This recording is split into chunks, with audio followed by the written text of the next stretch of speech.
The Gemara tells us in Megillah, Noshim Chayavos b'Mikra Megillah Sha'af Hein Hayu Ba'osa Neis. Women are chayav in the mitzvah Megillah because they were involved in the miracle of the Neis Purim. So there's a discussion in the Gemara, and discussion in the Rishonim, what exactly is the nature of the Chiyav of Nashim. In other words, women are chayav because Afhein Hayu Ba'oso Anes, because they are involved in a miracle. And generally speaking, Afhein, we assume, is only a Chiyav D'Rabbanan. It's only a rabbinical obligation. What is the obligation of men in Kriyas HaMegillah? So Pashtus, that's from the Megillah itself, from Mordechai and Esther. So that would be what they call Divrei Kabbalah. There's a mitzvah in our Torah, there's mitzvahs midrabanan, and there's mitzvahs Divrei Kabbalah. In fact, that's a whole discussion in terms of what is Divrei Kabbalah. Rashi writes in the Gemara in Sota that anything from Sifrei Tanakh is considered Divrei Kabbalah, while other Rishonim write it has to be given through the medium in the Nevuah, and therefore that would leave out Esther, which is only done by Ruach HaKodesh. So it's a discussion, what is the definition of Divrei Kabbalah, and then there's a further machlokas when we decide that something is labeled Divrei Kabbalah, what status does Divrei Kabbalah have? Is Divrei Kabbalah Divrei Torah Dami, or is Divrei Kabbalah D'Rabbanan Dami? So the Ramban seems to write, the Gemara talks about a Megillah, Safek Mukhlis Chamei Yeshua ben Nun, a Safek walled city during the time of Yeshua ben Nun. The Gemara says, I think, Hutzal, Tiberius. So what do? So the Ramban writes, so it's a discussion, what people did on that, whether you keep 2 days, you read the Megillah 2 days, 1 day. So on that discussion over there, Ramban writes that Divrei Kabbalah D'Rabbanan Dami, and therefore we treat it like a D'Rabbanan. So therefore, you only have to read. He wants to know why don't we say? Therefore, you only have to read. He gets into 1 day. So, and those people who did it 2 days, why did they do it 2 days? That was just Kamina Chasidus, Mitas Chasidus, but it wasn't in B'Torah's Chiyav. The other Rishonim say that you have to do it 2 days, so they must do Divrei Kabbalah Divrei Torah Dami. In fact, that's what the Orchas Chaim writes regarding an onain. There's different halachas regarding an onain, and he writes that an onain on Purim could eat basar v'yayin because the mitzvah aseh deraisa overrides the rabbanan of Avelis. So there's a discussion on what is Divrei Kabbalah, whether Divrei Kabbalah is K'Drabbanan or is it K'Divrei Torah, because the Gemara says in Rosh Hashanah regarding the Isser of Tainus before and after, so that doesn't apply to Dinim D'Rabbanan. It does apply to Dinim D'Rabbanan because it needs Srich and Chizik, but Shabbos and Yontif don't need Chizik. So that's the question. What about the other fast day, other holidays? So that's what the Gemara says, Divrei Kabbalah Divrei Torah Dami. So some learn that as a general rule. The Orchas Chaim seems to learn that's the klal, and the Ramban says it's limited to Chizik, but normally it would not require that. And then they point out that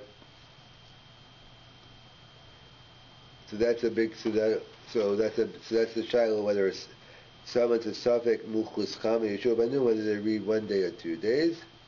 And more practical level, it's the issue of a Safek. We know the minhag is to read the Megillah at night. What about Ben Hashmasha? So some poskim say, no, you can't read it You can't read it Ben Hashemashas, and so far you'd have to repeat. And other Rishonim say no. You can read it at nighttime. You can read it at Ben Hashemashas. What's the Nakuda? The issue is whether you say Divrei Kabbalah ke Divrei Torah Dami, so then Tzavek Daraisa Chumrah. If I say Divrei Kabbalah ke Divrei Rabbanan, so then I say that one can be Yote. And in fact, this issue touches on the issue of the Shechiyano, because everyone agrees to make a Shechiyano the night of Purim. The Shaila is, what about the day of Purim? Do you make a Shechiyano? Do you make a Shechiyano during the day and the next morning? Is it the same Megillah reading or not? So the Rambam writes no, and the Baalei Tosfos writes yes. So what is the Nakuda? The Rambam holds it's one Chiyuv. They're both Midrabanan, they both mean Divrei Kabbalah, but you only make a Shechiyana the first time. The other Rishonim hold that no, that Divrei Kabbalah, it's only Divrei Kabbalah to Divrei Torah Dami, it's on a higher level, and therefore the Shechiyana you made at the night Kriya isn't the same. In fact, that's the whole discussion, the Turiev and others, even a discussion in the Rishonim whether a woman could read the Megillah for a man or not. So the Bahag says no. So why not? So the different reasons given. One is because is this reason that women are only Chayim Midrabanan, while men are Chayim Midivrei Kabbalah. So that might only be true about the night Kriya, but not true about the day. Some say because Kriyas and Megillah is Midin Halel, so it's Midin Halel, so women are exempt from Halel, from the Halel aspect.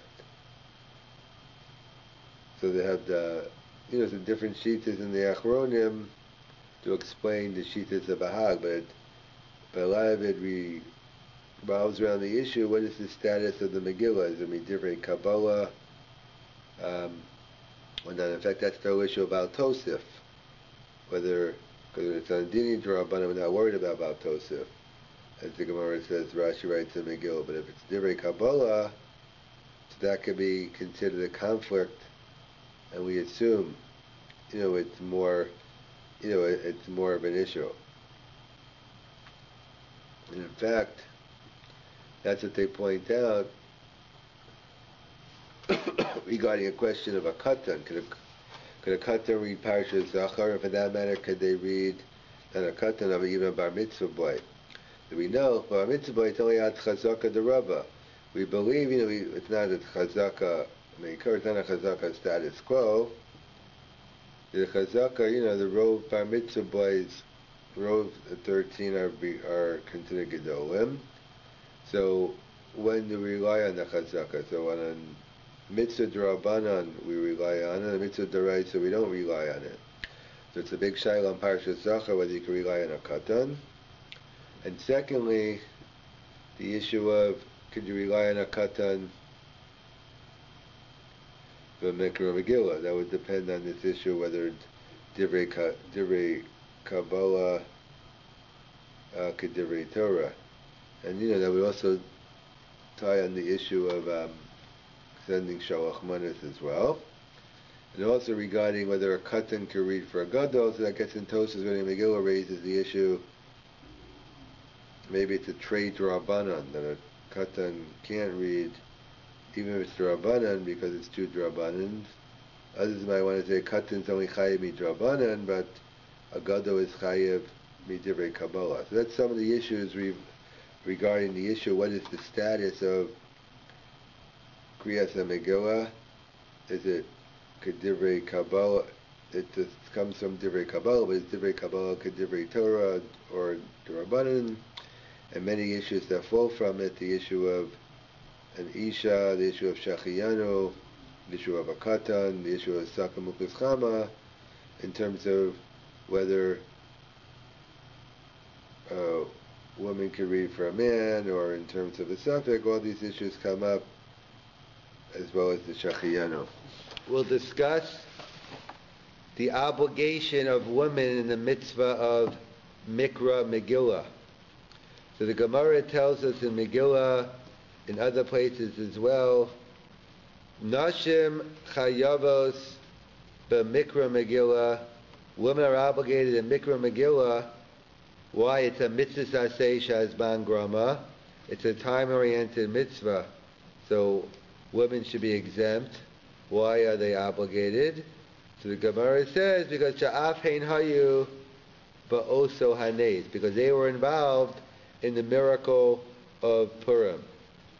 So even though it's a zman grama, but since rabbinically speaking, that since they're involved in the miracle, so the rabbis included them.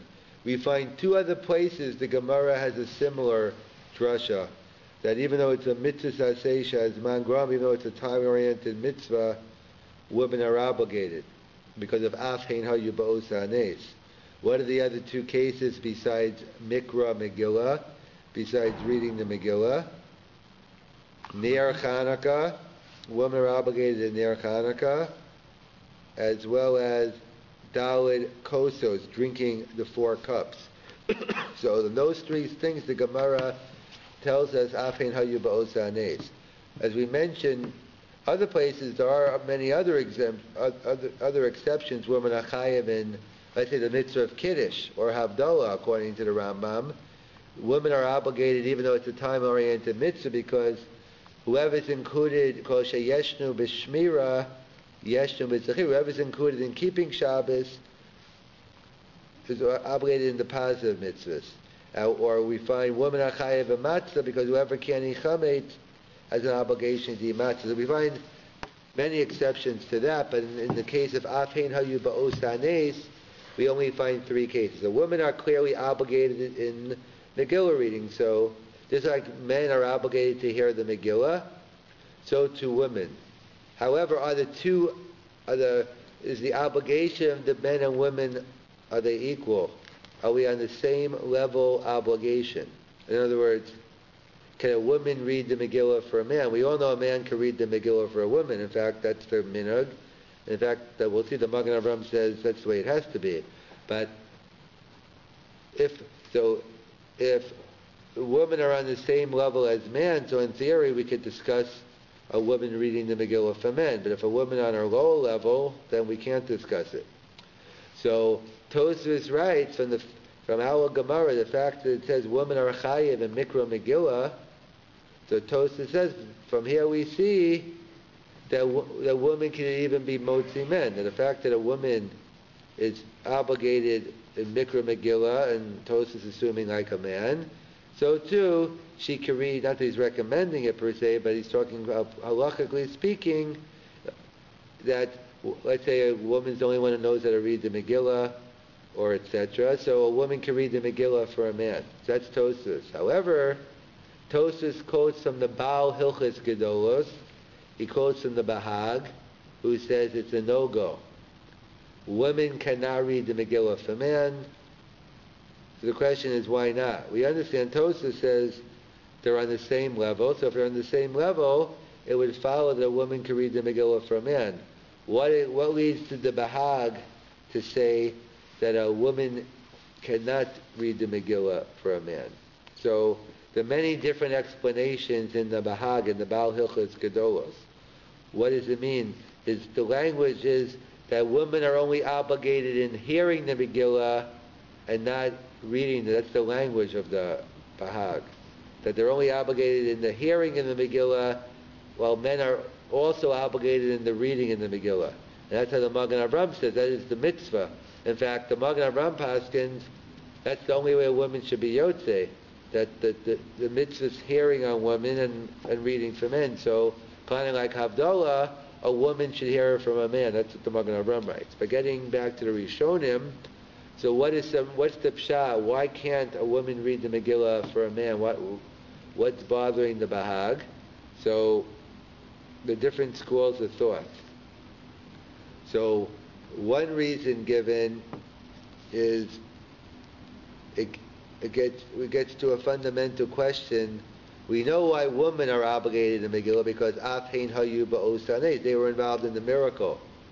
Why are men obligated in Mikra Megillah? Because they were involved in the miracle. I mean, it is true they were involved in the miracle. However, that's not the source. the source is from Megillah Esther. The Megillah tells us, Mordechai, Esther, and the Nevi'im tell us that we are obligated even though it doesn't say it explicitly, we learn out from the different wording in the Megillah that men are obligated in Mikra Megillah. So comes along the Turi Even, other Achronim, they want to say a Chiddush. You know why a woman can't read the Megillah for a man? Because the Mishnah tells us in Rosh Hashanah, everyone has to be on the same level of obligation in order to do the mitzvah. If I want to do the mitzvah for you, we have to be equal, or I have to have a greater obligation. But if I have a lesser obligation than you, then the general rule is I can't do the mitzvah for you. So the Turi Even and others point out that women are only obligated midrabanan because they were involved in the miracle, but men are obligated from the prophets. These are three levels. We're familiar with the biblical law, we're familiar with rabbinic law, but there's something in the middle. It's called Divrei Kabbalah, not Kabbalah, not Medana, etc. And I'm talking about Kabbalah, meaning that's in the Nevi'im, that's from the prophets. So therefore, what is the status of Divrei Kabbalah? Is Divrei Kabbalah, is that like a D'Rabbanan, or is that treated like a D'Oraisa?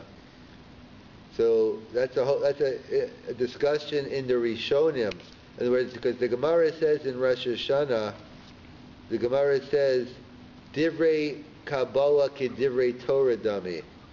The Gemara says in Rosh Hashanah. But in what context does the Gemara say it? The Gemara is talking about making a fence around the halacha. The details aren't important, but let's say for Purim, even though Purim happens to be exception because we have Tiny Esther, but not this year. We do have Tiny Esther, but not the day before Purim and the Shabbos. But as a general, there are certain holidays of Megillah's Tiny where not only couldn't you fast on the day itself, but you can't fast the day before the holiday and the day after. Why? You wanted to make chizuk with Devarim. You want to ensure, let's say Hanukkah. Since Hanukkah is a rabbinical holiday, so to ensure that people don't fast on Hanukkah and not to do other things, we made sure you can't even do it the day before and day after. The Gemara says, so why don't you make a Gzeira by Rosh Chodesh? So the Gemara answers because Divrei Rosh Chodesh is Daraisa. Divrei Torah ain't Sarach Chizuk.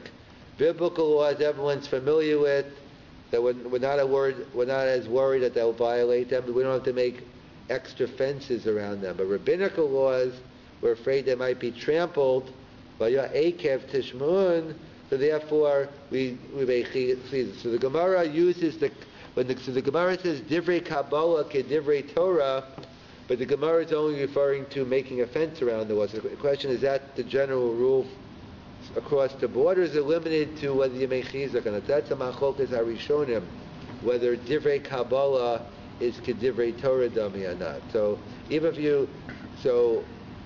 that's a discussion.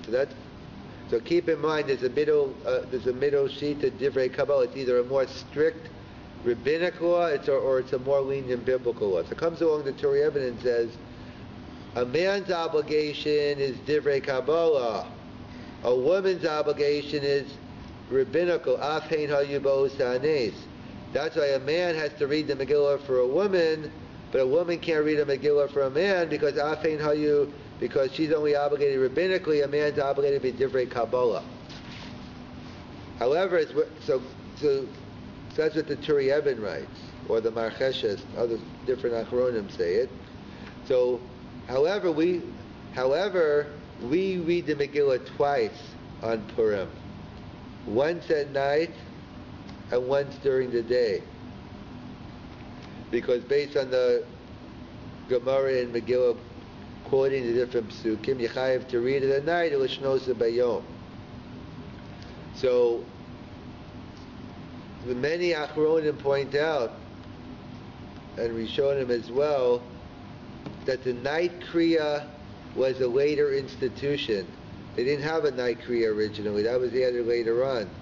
In other words, we had, because as we see in the first Mishnah Megillah, that they used to read come in early to read the Megillah, but there was no night Kriya. So therefore the Achronim point out that even though it's true, Mikra Megillah is Midivrei Kabbalah, that's only during the day. But the Mikra Megillah at night, that's only rabbinical. So assuming this is true, so therefore some suggest, so according to what we're saying, then when can women read the Megillah? In other words, assuming you have a choice that you're going to be stuck one time, a woman's going to have to read the Megillah for you. So based on this, it'd be better if a woman read the Megillah for you at night, not during the day, because at nighttime, perhaps even men's obligation is only midrabanan. It's a later institution. Both men and women are obligated midrabanan, so then there's what to talk about the nighttime kriya. But during the daytime, there wouldn't be anything to talk about because it's a higher level obligation. In fact, there's a discussion in the Mishnah, and they go, what about a katan? Can a katan read the Megillah, a boy under 13? Can he read the Megillah for a gadol, for an adult? What would you say? Have you ever seen it done? Reading the what? The Torah? No, the Megillah. I haven't seen the Torah done either. No. Torah I have, that's a separate tray. But so you can't go wrong. It's a machlokas in the Mishnah between the Tana Kama and Rabbi Yehuda, whether a katan can read the Megillah. You know, could the katan get up Saturday night and read the Megillah? So the Tana Kama say no, and I think Rabbi Yehuda says yes. I might be mixing them up, but I think it's Tana Kama no, and Rabbi Yehuda yes. So what is the issue at hand? What's in the Kudas HaMachokas? What's the issue whether a katan could read the Megillah for us? The Tosas asks, he says, well, let me have a question. Like every good Jewish answer, we ask a question first. What type of katan are we talking about? There are two types of katanim. There's what they call a katan shelo higia l'chinach, one very young, 4 or 5 years old, and one there's a katan shegia l'chinach, the 10, 11, 12, they already know what's going on. So Tosas says, if we're talking about a katan shelo higia l'chinach, so then what's Rabbi Yehuda talking about? Of course he can't read the Megillah for the congregation. And according to the Chachamim, if we're talking about a katan shegia l'chinach, why not? Why can't he do it? Because Megillah is D'Rabbanan, and a katan's midrabanan, so why can't a katan read the Megillah? That's Tosas' premise. Reading Megillah is D'Rabbanan, and a katan's midrabanan, so why can't a katan read the Megillah? That's Tosas' question. And why can't a katan read the Megillah? Well, both D'Rabbanan. So comes along Tosas and says, oh, you know why? There's another concept called trade D'Rabbanan, because he says it's a double D'Rabbanan. Number one, Megillah is D'Rabbanan, that's one thing, but in addition to Megillah being D'Rabbanan, a katan's obligation is only D'Rabbanan in anything. So a trade D'Rabbanan, someone who's double negative can't do a mitzvah for one negative. So that's what Tosas writes. Others point out that, what do you mean? A katan, the Ramban writes, a katan's not chayiv at all, because it's a famous machlok, is Rashi and the Ramban.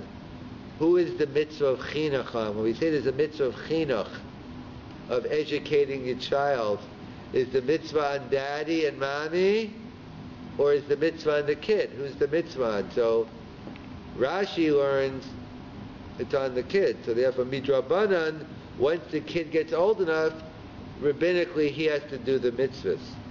But the Ramban says the mitzvah's not on the kid, the mitzvah's on the parents. So the kid's not obligated at all. So of course a katan can't read the Megillah. A katan's not obligated as even midrabanan, and that's why the Ramban writes a katan can't read the Megillah for a gadol. But the third answer is what we were alluding to, is the same answer we gave for Isha, that the katan's only chayav midrabanan, but a man, he's chayav midivrei Kabbalah. he's chayav from the prophets, and that's why he can't read the Megillah. That's why a katan. So that's what we paskin. A katan that can't read the Megillah for a man, based on any of those reasons. But that'd be the same reason, as nashim as well. So they point out that a woman, a katan cannot, according to the Tana Kama, for a katan, and according to the Bahag, a woman can't read the Megillah for a man because she's on a lower level obligation because of Divrei Kabbalah versus Rabbanan. Another potential answer why a woman, what does the Bahag mean that a woman can't do it for a man? It's based on a famous Gemara. We usually see Chanukah and Purim have many similarities, so it's always good to try to contrast. If something is so different, to find differences isn't a chiddush. But if you have two things similar, you try to find differences. So Chanukah and Purim are like brother and sister, and therefore many similar rules. So when there are different rules, we ask why. So there are a couple, but one major one I'll talk about right now is, what would you say? What's the major difference between Chanukah and Purim? What comes to mind? Something we say in davening, I would say, to give you a hint. And I'll give you a hint. It's something we said half of today. As my daughter says, it's really 75%, but halachically it's only half. Hallel, of course, I'm referring to Chatzi Hallel. We said today Rosh Chodesh. So the question is, why don't we say Hallel on Purim? The famous question. Why no Hallel on Purim? So the Gemara gives three answers. A1. Because Purim happened in Persia, happened out of the land of Israel. We only say Hallel on miracles that happened in Eretz Yisrael. Miracles that happen out of the land of Israel, they're important, they're good, but they don't warrant a Hallel. Is that true? Any accounts out there? Last I checked, the exodus from Egypt did not happen in Israel. It happened from Egypt. So what do you mean we only say Hallel on miracles that happen in Chutz La'aretz, on Eretz Yisrael? We see Pesach, we say Hallel, and it happened. So the old grandfather clause. Now when do we say Eretz Yisrael becomes an issue? That's once Yoshua went in. Sheva Shekifshu, Sheva Shechilko, they went in and conquered. So then we say, from that point on, Israel is the key. And that's why, in fact, that's why the first Mishnah Megillah, that's why we go by Mukmas Chama from Yeshua ben Nun. In other words, what do we care? There should have been walled cities in the time of Achashverosh. That they read on the 15th. But in order to give Kavel Eretz Yisrael, so therefore we go by that. And Yoshua is the first one to attack Amalek. So therefore, that's what they point out, that it's the first mitzvah given, it's only once Yoshua took over. So therefore, Purim was before we got Eretz Yisrael. So therefore, it was after, and therefore that's why now that we had Eretz Yisrael, so now the fact that Purim happened in Chutz La'aretz, it's a problem. No Hallel. Second answer the Gemara says is, Kriyasa Zu Halela. The reading in the Megillah is the Hallel. In other words, we do say Hallel on Purim. It's just a different type of Hallel. It's called Megillas Esther and not Hallel. It's all praise, we're publicizing the miracles of God. That's the second answer. And the third answer is Akate Avdei Achashverosh Anon. That it's true we were free from the decree of Haman, HaRasha, but we're still under the dominion of Achashverosh. And in the only time we're allowed to say Hallel, and we're in the state of Avdei Hashem. It's only once Paro freed us. So then we say, we were no longer Avdei Paro, we became Avdei Hashem. But over here, we became Avdei Hashem we were still Abdei Achashverosh, so therefore we can't say Hallel. So those are the three reasons given why no Hallel on Purim. Number one, it's a miracle that happened in Chutz La'aretz. Two, we do say Hallel, but it's the Megillah. And three, we are under the domain of Achashverosh. There's a fundamental difference between 1 and 3 verses 2. 1 and 3 is saying Purim is not a day that warrants Hallel, for whatever the reason, but Hallel doesn't even make the discussion. According to number 2, no, Hallel's in the discussion. It's so much in discussion. When we are saying Hallel, we're just doing a different type of Hallel. In fact, so much so, the Meiri says, what happens if you live in a small town, big town for that matter, and you can't get a Megillah. Whatever, the Megillahs were lost, you're stuck, and you're not going to get it. The Meiri writes, if you're not going to read Megillah, say Hallel on Purim. So it's a logical extension. If it's in Kriyas Zu, he passes like the second reason, and if Megillah Esther takes the place of Hallel, so if you don't have Megillah Esther, logic would dictate you say Hallel. So therefore, we don't pass it like the Meiri. I'll tell you why not in a second. But just to answer up the question, so therefore, that's why women can't read the Megillah for men. That's another reason, because since women are exempt from Hallel, and since part of the fulfillment of Kriyas HaMegillah, we are doing the mitzvah of Hallel, so therefore, a woman who's patur in Hallel can't read the Megillah for us. So that's another reason why a woman can't read the Megillah for a man. But getting back to why, it's a good point in the Meiri. Why don't we follow the Meiri? It's very logical. Why we should say Hallel if there's no Megillah? So the answer is the different types of Hallel. What is the difference between the Hallel of Megillah Esther and the Hallel, what we call Hallel HaMitzri, the usual?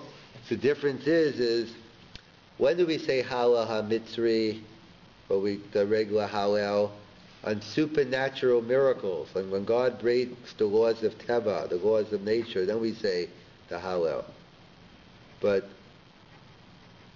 what do we say on Purim's the only Yontiv, the only Megillah that doesn't have God's name, because Hester Panim, God was behind the scenes. God did things through nature.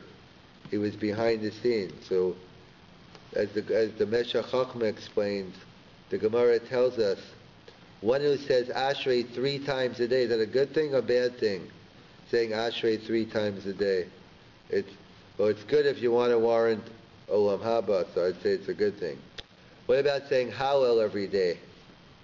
The Gemara says down off, a little stronger language. You're a Magadef and you're Macharef. You're a blasphemer. You're terrible. You're cursing out God. You're making a mockery. So the Meshach Chochmah is bothered. Where does Ashrei come from? Which book in Tanakh? Where does Ashrei come from? Very good, Tehillim. And where does Hallel come from? You got it, Tehillim. So let me get this straight. If I say one part of Tehillim, I'm the greatest. I say another part of Tehillim, I'm terrible. Like what? Help me. It's screaming for help. The steer in the Gemara. That's what you need the Meshach Chochmah for. So the Meshach Chochmah explains a beautiful pshat. He says, it's no contradiction because it's 2 different types of Hallels. One who only sees God, you're as good as your last at bat. What have you done for me lately? One who only sees God in the Nisim Neflos, when God does a miracle, then you're a blasphemer. The greatness of God is in the everyday things. But Ashrei, what's Ashrei? Aleph, Beis, instead of Aleph, Beis, Gimel, it's the everyday things. One who has the attitude, everything's from God, even the little things, that person is going to have an attitude that's going to lead them to Olam Haba. So therefore, that's the pshat.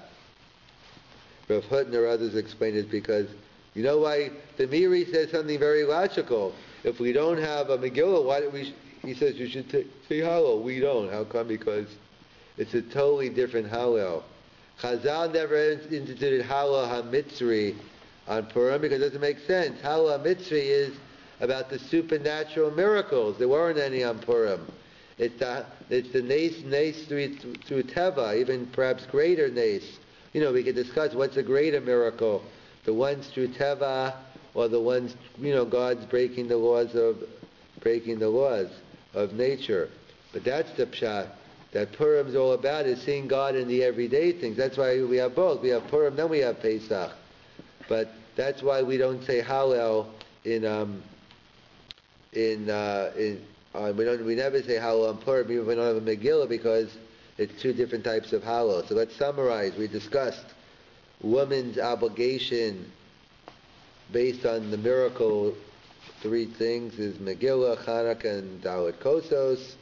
We said Kiddush Chayivim because of they're included in the negative as positive. We said Matzah as well. And then we discussed how come women, if they're Chayiv and Megillah, so how come they can't read the Megillah for a man? So the Bahag says no, so how come? So we gave different reasons, is either because men are obligated midivrei Kabbalah, from the words of the prophets, women are only obligated rabbinically, so it's a lower level obligation. Or, as well, we said that women's exempt from Hallel, and part of reading Megillah is the mitzvah of Hallel, so therefore a woman can't read it for a man. We discussed the Katan as well. We'll get into a Katan reading, we'll go into more another time about the Katan reading, but we also assume a Katan does not read for men as well. Let me just make one caveat. Pushkan. So that's the minhag is that men read the Megillah for women. In fact, the Magen Avraham says that's the way it has to be. But B'Yikra Adin, that's our minhag. However, push comes to shove, there is the sheet of Tosas. So let's say if the only person in town knows how to read the Megillah is a woman, so then women should read the Megillah then, because she's Chayav and Megillah Esther. And then in that situation, we could rely on the Bali Tosas, so the women, I'm not getting into the other issues, of women reading the Megillah for men. I'm saying from a pure halachic point of view, so then Yeshal mi lismach, but lechatchila we want to avoid the situation because maybe men are on a higher level obligation than women. The minhag Yisrael is the men do it for the women. Women doing it for other women, that's a different story. In theory, that should work because even though the Magen Avraham says no, but whatever obligation a woman is on, that's how he learns the Bahag. That's the way Rav Selevan explains it, that the mitzvah, they only have a mitzvah of Shmiyah. If they only have a mitzvah of Shmiyah, so they're supposed to hear it from a man. But either way, those are the different sheets regarding a woman's obligation, a katan's obligations, in terms of why the Bahag says that even though a woman has to hear the Megillah both at day and night, however, it's best that she hear the Megillah from a man, and she shouldn't be reading it from a man because perhaps she's not on the same level of obligation. So the Gemara tells us in the beginning of Megillah that walled cities from the time of Yoshua ben Nun read the Megillah on day 15. Everyone else, the rest of Klal Yisrael reads it on the 14th, and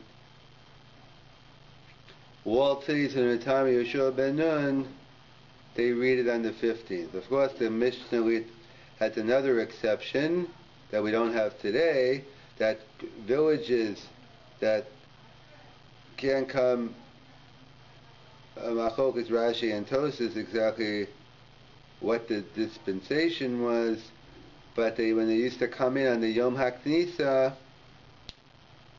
so either the Bnei Yair used to read, or they read themselves, and they used to sometimes read on either 11, 12, or 13. So, why is it from the time of Yoshua ben Nun? Why not from the time of Achashverosh, like the Gemara actually suggests the one opinion based on the Beis?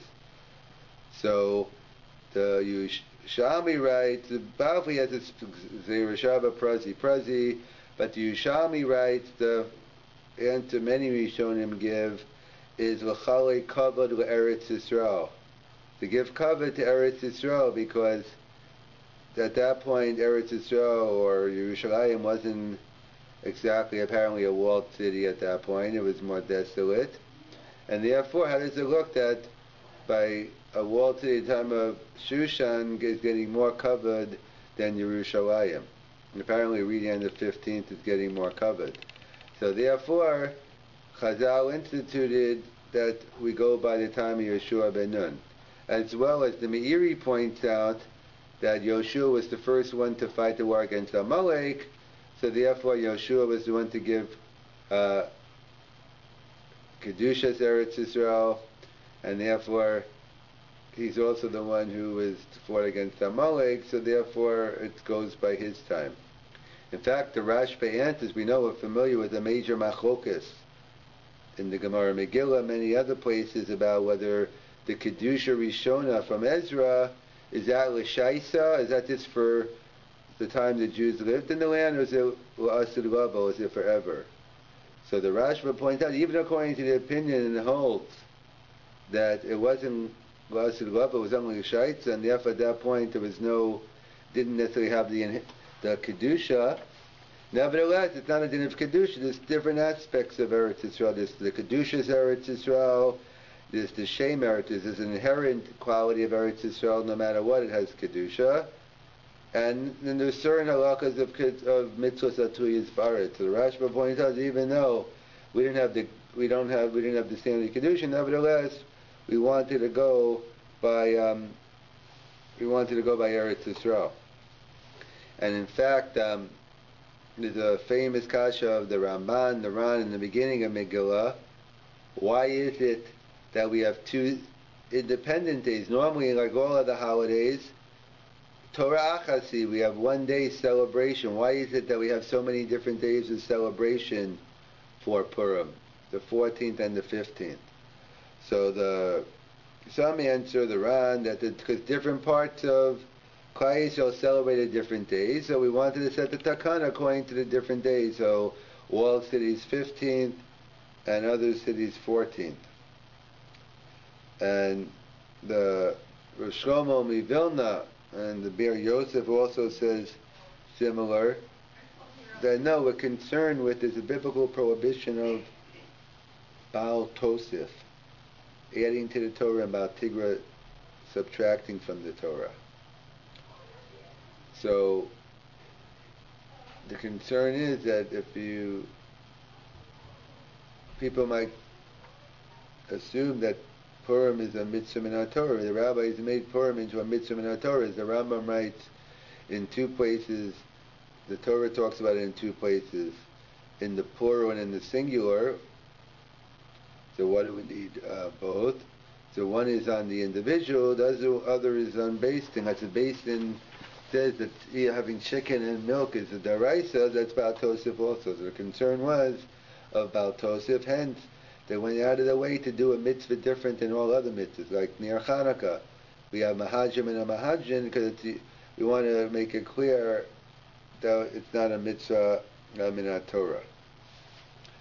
And as well, the Rashba points out that we do make a Shechiyanu on Megillah, even though it's Rabbanim, because he contrasts, he says, how come by Biur Chametz, which is a once-a-year mitzvah, why don't we make a Shechiyah? And those are different answers given, because it's Hashchas, it's destroying, or others point out because it's different Zmanim, because if you're leaving a couple of months before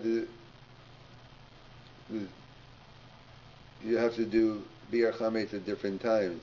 But we said the different times in Megillah, but those are more finite.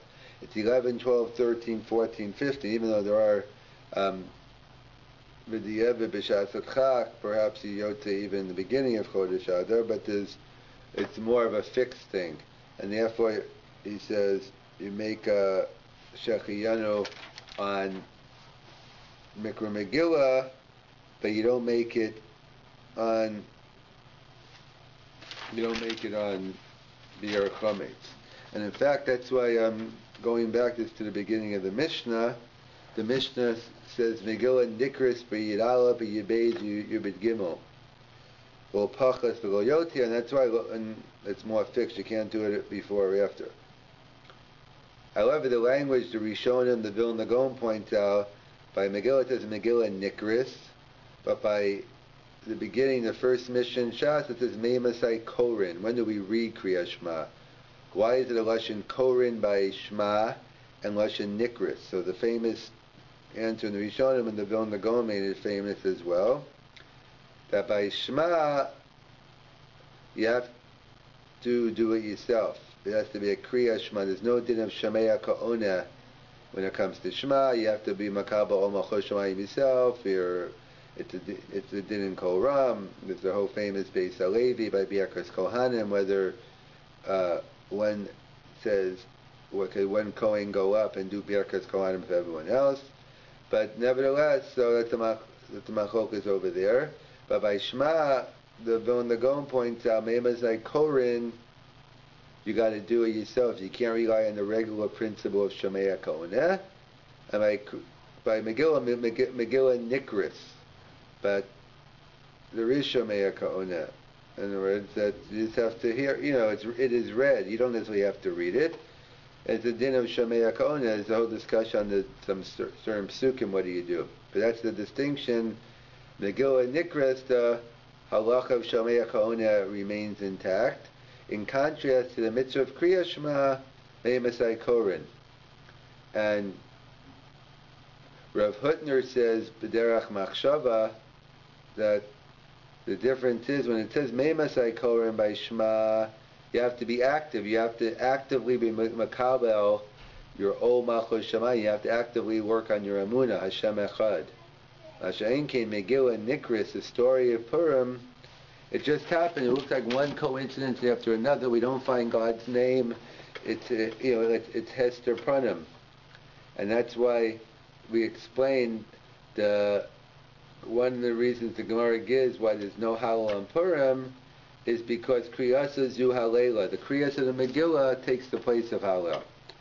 So the Meiri writes, if that's the case, then in a town where you're not reading the Megillah, one should say Hallel Purim morning. That is the opinion of the Meiri. We disagree. We don't pass like the Meiri. Why not? So that's what the commentators explain, is because the different types of Hallel. There's the Hallel HaMitzri, the Hallel on the Nisim, the flows, on the supernatural miracles, and there's the Hallel on the hidden mitzvahs. Hallel on Derech HaTeva, as the Meshech Chochmah explains. The Gemara says, one who says Ashrei 3 times a day is Zochet to Olam Haba. But one who says how every day is a Megadef and a Macharev. Last I checked, they're both from Sefer Tehillim. So how could it be that if I say one part of Sefer Tehillim, I'm the greatest, and if I say Hallel every day, I'm terrible? So the Meshech Chochmah answers, because what is the nature of Hallel? Hallel is on the Nisim, the flows. If all you see God is on the everyday, all you see God is on the miracles, what have you done for me lately? You're as good as your last step at, then you're missing the whole essence of HaKadosh Baruch Hu. You're Megadef and Macharev. You only believe and there's a miracle. Ashrei is in the form of Aleph, Beis, Gimel, Daled, that it's the everyday things. You see God in the Aleph, Beis, the things we have in common with animals. One who has that type of hashkafa, that he has the gratitude and realizes he woke up in the morning, he could walk, he could talk, that's all from HaKadosh Baruch Hu, and therefore one can go ahead and be zocha to Olam Haba. So that's the pshat here. The Meimazai Korin, you're actively working on it. But Megillah Nikris, the Megillah, the story is Esther Panim, it's behind the scenes.